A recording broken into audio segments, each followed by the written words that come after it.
Greetings in the wonderful name of our Lord and Savior Jesus Christ. Greeting you today is Tembi Nkosi Dube. We are spending our time in the Word, getting to know what the Lord is saying to us. I'm a believer in the Lord and I still love God. The title of the message today is Why Jesus Does Not Invest in You. Why Jesus does not invest in you. Let's turn our Bibles to the book of John chapter 2, verse 23 to 25. The Bible says, I'm going to read from the Amplified Version. Now, when he was in Jerusalem at the Passover feast, many believed in his name, identifying themselves with him after seeing his signs, which is attesting miracles which he was doing. But Jesus, for his part, did not entrust himself to them because he knew all people and understood the superficiality and fickleness of human nature. And he did not need anyone to testify concerning man and human nature, for he himself knew what was in men, in their hearts, in the very core of their beings. Father, we thank you for your word today. Let us hear what you are saying to us. It's the Lord God you want us to mend in this walk with you, so we please you. We pray for our hearts. Let's open up to you, our ears and everything. Let's listen what you hear, God. You say in Jesus' name. Amen. One of the things that is important in the big cooperatives before they invest money in any entity, they look at their credit rating. Credit rating, its importance is to ensure that that entity that they are investing the money or that financial instrument they are investing the money is trustworthy. They are going to get back the money.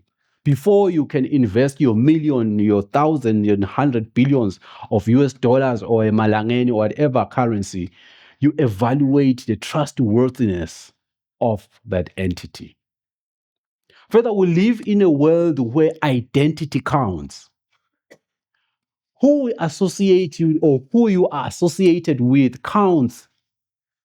Who is that person that is there? The reason for associating mostly are those who are successful and prominent people in society. We can say the powerful people. We want to associate with them.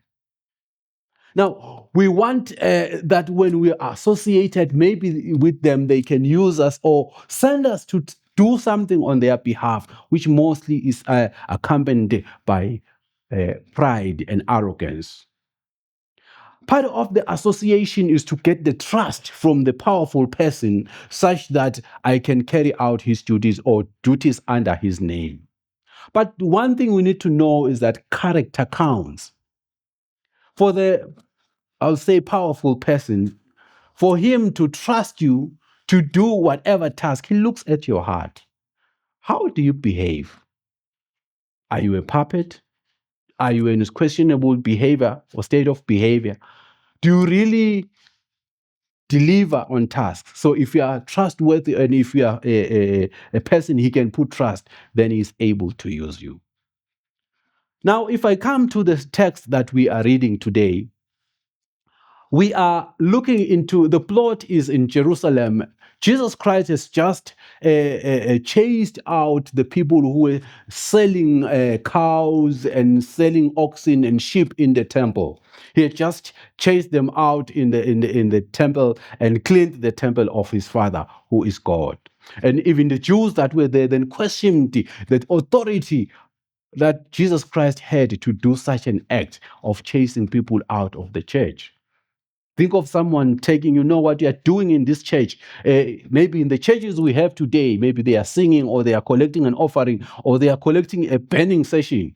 And all of a sudden, a highly spiritual person comes and says, stop what you're doing, and he takes a whip and he whips you. Get out, what you're doing is out.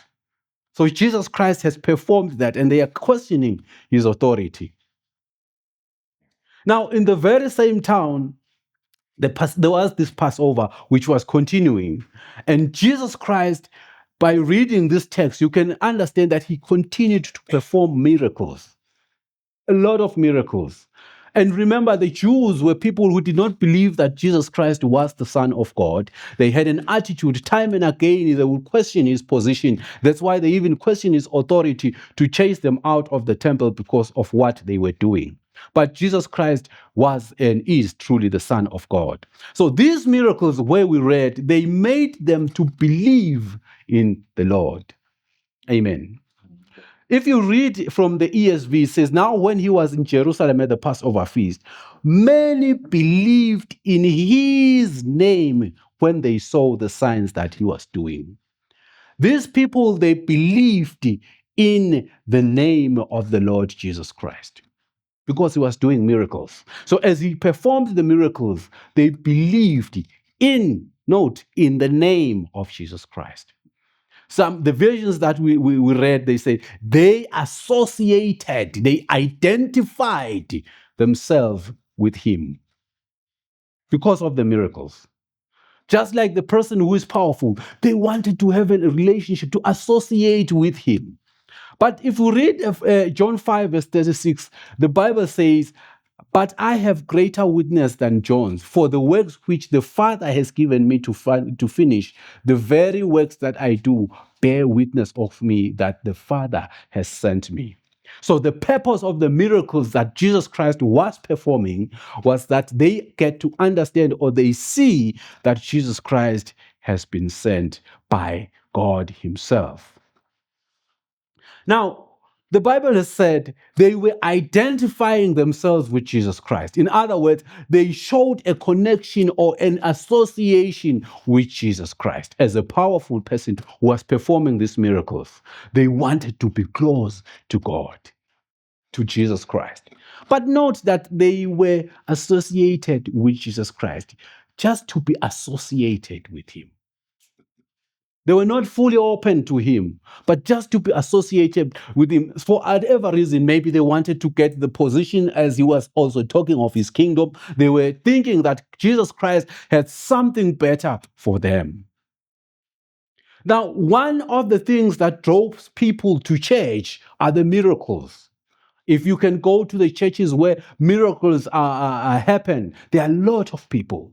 Where there is healing, where there are lots of miracles, there are lots of people. But it is not about the people or the pastor, but it is about the Lord Jesus Christ. It's about revealing God and as God who is so powerful. It would be wrong if you are a pastor or you are somebody who has been given the gift of healing, of performing miracles, and when you do that, you claim it to yourself. It is about showing God's glory.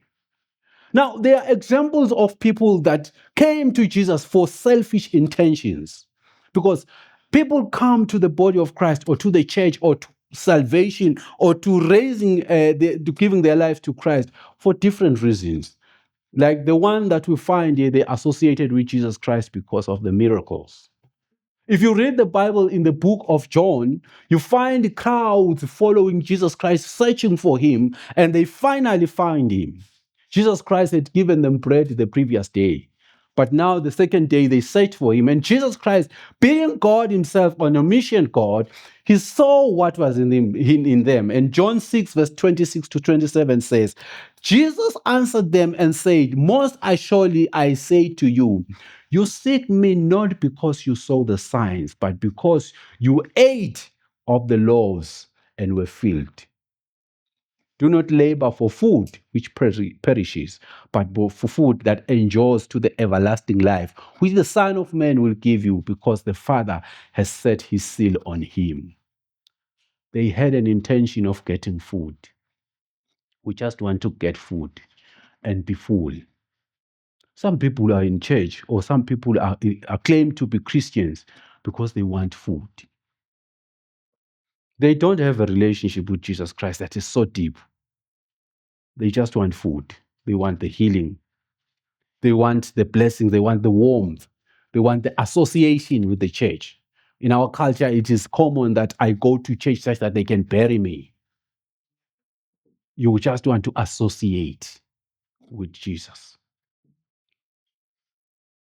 Now, when they asked to Jesus Christ, what could they do to be close to God then now? They now were changing their perspective. The good thing is that Jesus Christ pointed them to God. He said in John 6, verse 32 to 33, then Jesus said to them, mostly I say to you, Moses did not give you the bread from heaven, but my Father gives you the true bread from heaven. For the bread of God is he who comes down from heaven and gives life to the world. But what I'm drawing from this verse is that Jesus Christ pointed that it is God who provides. He was pointing them to God, not to himself, not for his glory.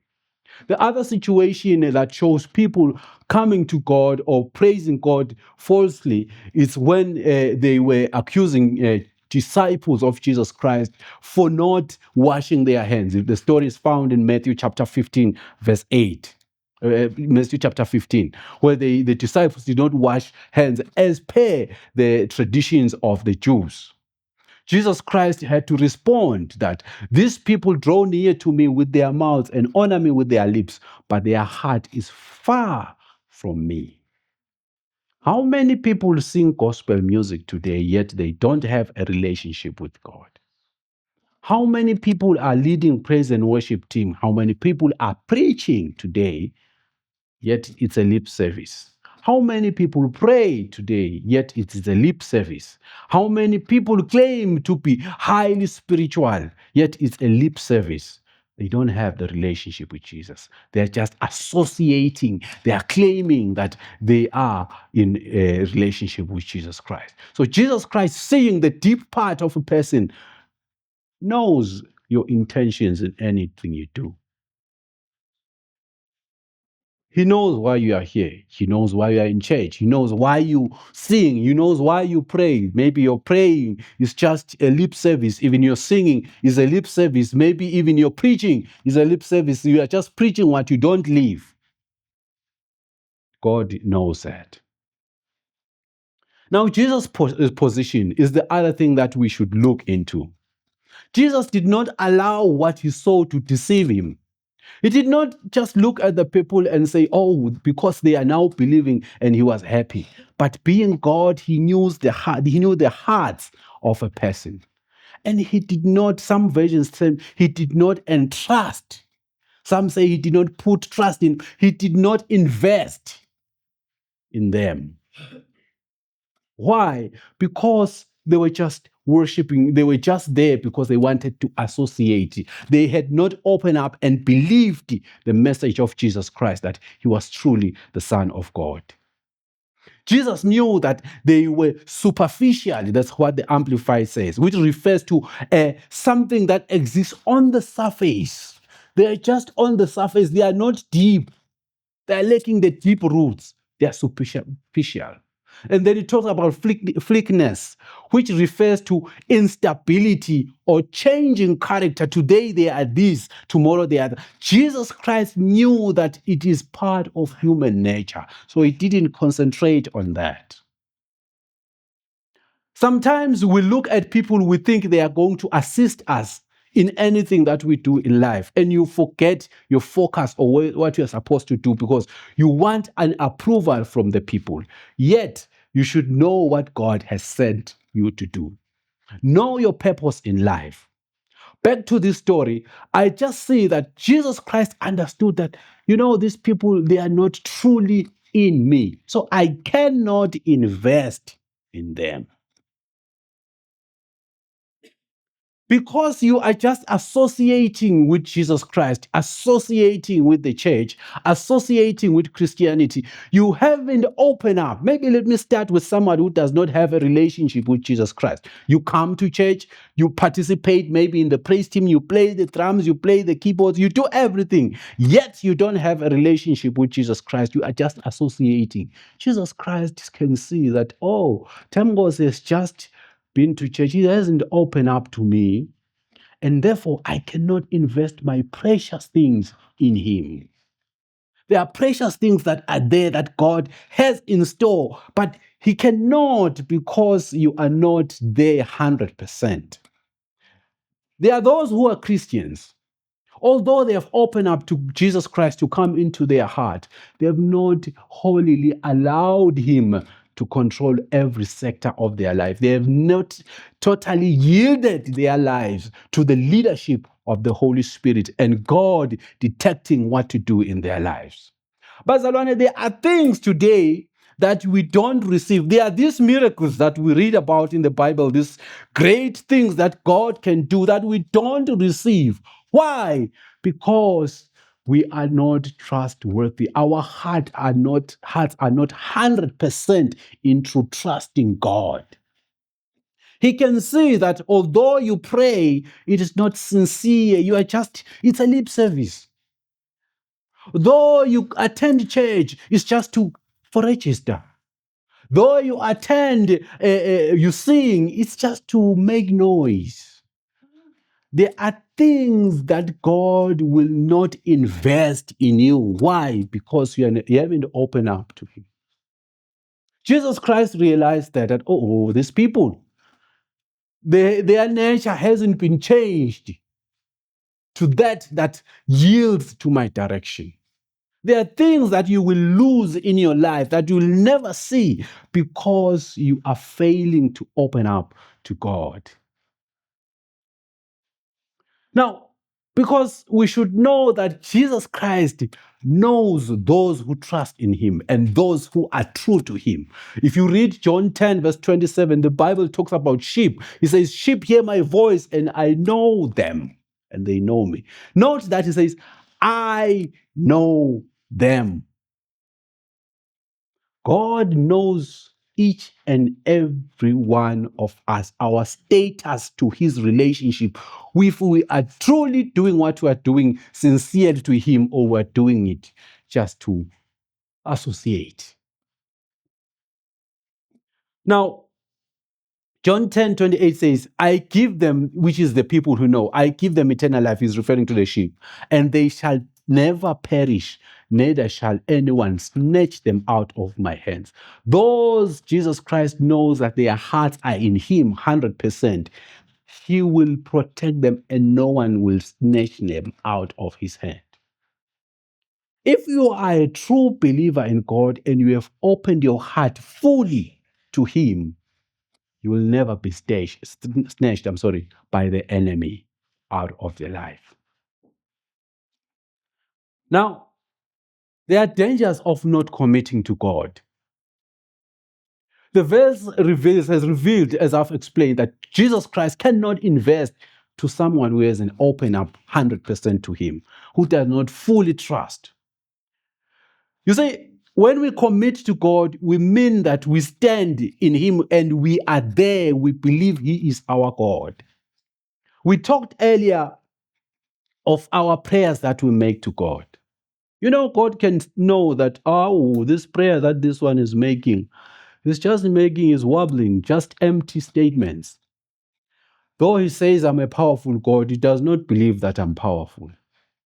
Though he says I'm beautiful, he knows that I'm not beautiful. Though he says, we only trust you, God, he knows that this one has a small bottle somewhere. This one has something that he trusts other than me. Even if you do and you preach and you sweat using even a towel to wipe yourself and you shout on top of your voice, God just says, akudlalwa ngami nje lapha. My father will say, ngiyayengwa nje. You're just mocking God. And then he fails to deposit those nice things into you because he knows that, that's why sometimes you see someone whom you don't even recognize in church doing mighty things because God knows how that person trusts him, how deep that person is. And he invests his thing. And those with top positions, they make noise that, no, you can't do it. And they try to stop that person. But that person, because he's anointed and God has given him that, he's able to do. That's why Jesus Christ says, many will cry in the last day. He said, Lord, Lord, we performed many miracles in your name. But they won't be able to get into heaven, for God will say, I don't know you. Because There is power in the name of Jesus Christ. Truly, there is power. And you can associate and believe in the name of Jesus Christ, but not believe in Jesus Christ. If you're not in the Bible, I had to do some search. Jesus Christ says, if you believe in me, not in my name. Sure, you can believe the name of Jesus, and it's very powerful. We cast demons, we do anything. But do you believe in the Jesus? What counts is your relationship with Jesus Christ, believing that He is the Son of God. He is the one God sent, and He is the one who will rescue, who has died for our sins, that we can be in eternity with our Father and we be members of the kingdom of God or heirs of the kingdom of God. Do you believe in the Jesus Christ? Because you can believe in his name, that's fine. Like they believe, the Bible says, many believed in his name, but many did not believe in him. Now the question is, do you believe in this God, in this Jesus? Now the question is, how do we get to the point where Jesus Christ can invest in us now? Part of it I've explained. One of the things is just to be exclusively for God, worshiping him alone. As Exodus 20, verse 30 verse 3, says, you shall have no other gods before me. Then God can see that, no, Temgozi has only me as God. Now I can invest in him. That's why God invested in Job, because he realized that, no, this man, he trusts me 100%. Can God say, you trust me 100%, and I'm the only God you count on? If I don't show up, no one will show up. Have you come to a situation in your life where you say, God, if you don't show up here, I'm done? Or you say, God, if you don't show up, I have plan B. That plan B shows that you are not 100% trusting God. If this does not work, God, this is what I will do. The other thing is trusting him, truly believing in him. Proverbs 3 verse 5 says, trust in the Lord with all your heart and lean not on your own understanding. When you say lean not on understanding, we mean that don't try to understand how God works. And don't try to understand that he will solve your problem like this. These are things like that we do maybe when we pray. Maybe someone has stolen my commodities anyway. Just pray, God, I pray that he be knocked down by a car. Or God, may this happen. And you tell God what to do. You tell God. That's your own understanding that my problem can be solved this way. But God has his way of doing things.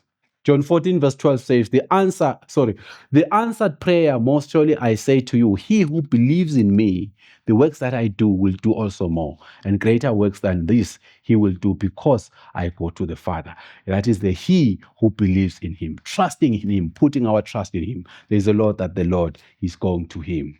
Then the last one, I just noted a few. The last one is just surrendering our lives to God. This involves standing on the word and totally yielding to his direction. This is when you understand that you are all what you are because God has given you. There's no credit you can give to yourself, but to give all credit to God. As we come to the close, now many of us have believed in the name of Jesus Christ. But the question is, do you believe in the Jesus Christ? Don't be like the Jews that were believing in the name of Jesus Christ, but they did not believe in the Jesus Christ. But if we move to the phase of believing in his name to believing in Jesus Christ, he sees what is on our hearts and the great things that he wants to invest in us, he deposits in us. And then we tend to enjoy his providence. We enjoy being heirs of the kingdom. So remove whatever doubt that God, maybe he cannot do that. He's not smart enough to help me in relationships. He's not smart enough to help me run my business. He's not intelligent enough to give me the right decisions in life. There, God just says all that. No, you're still not trusting me. This one. There is a level, bazalwane, that we have to be, that will open the keys for God to deposit those things, to invest in us. Utoba ngumgcotshwambamba waNkulunkulu. So you can be somebody who is anointed for greater things. That's why the Bible talks about doing great exploits for God. We don't see the exploits today. Why? Because we just believe in the name of Jesus Christ. We don't believe in the God. Let's take the faith in him and exercise it. Believe in the Lord. As I close, do you believe in Jesus Christ or believe in his name? If you don't, you have to make a move. I'm not talking to people only who are not saved, but even those who claim to be Christians. Don't open room for other things. Just look at God and say, God, I'm yours. If you don't show up, I'm done. It means it's my end. And God sees the faith in you and he's able to help us. Amen. Let's pray. Father, in the name of Jesus Christ, we come before you. We have failed to put our trust in you, and we have lost great things that you would have done for us, the exploits, because we don't trust you. Father, your word says you knew and you know the person's nature, that he was on and off. They could change any time, and that made you not dwell or invest in. Help us, God, that we be a reliable people, trusting in you, and God, we know you will deposit mighty things in us. In the name of Jesus Christ.